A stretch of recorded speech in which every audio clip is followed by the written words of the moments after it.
Bonjour, qui êtes-vous? Pouvez-vous vous présenter? Et je suis donc François Chavant, habitant la commune de Chambaud-Allières. Je suis ici, je pense, en raison des différentes responsabilités que j'ai assumées pendant 40 ans.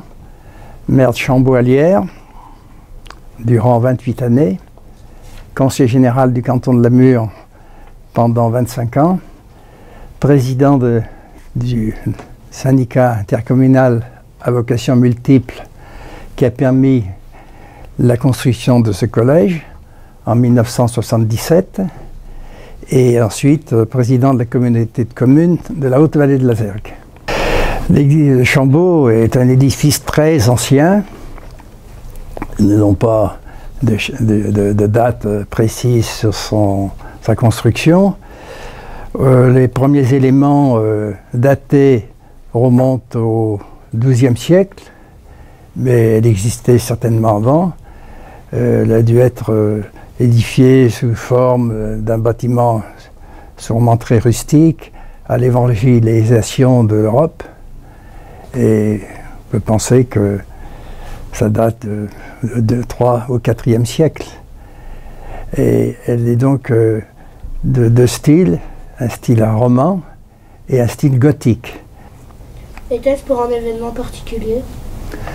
L'événement particulier de Chambaud, de son église, a été le transfert par un arrêté de Charles X, roi des Français, en 1825, du bourg de Chambaud au hameau d'Allières.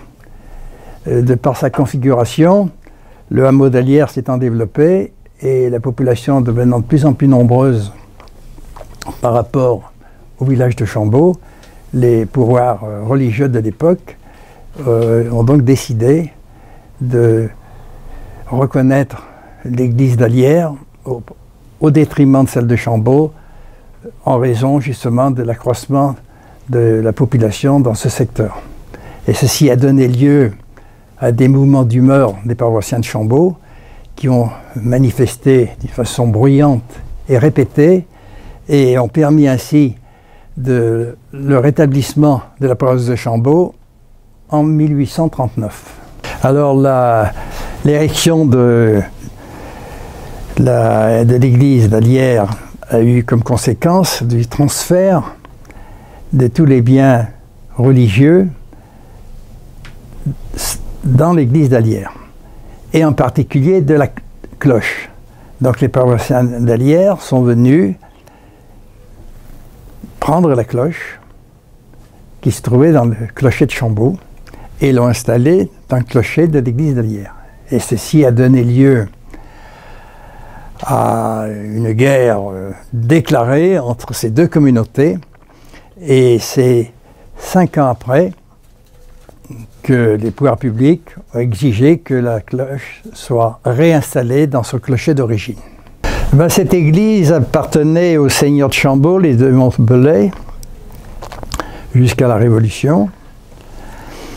Et après, elle appartenait à la paroisse. La paroisse, c'était l'organisation religieuse de l'époque. Il existe encore des paroisses.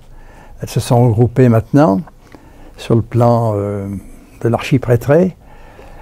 Et à partir de la Révolution, ces biens appartenaient au conseil de fabrique.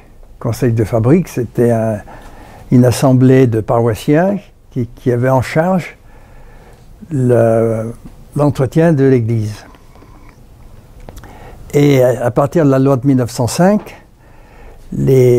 tous les bâtiments religieux, les cathédrales appartiennent à l'État et les églises appartiennent aux communes.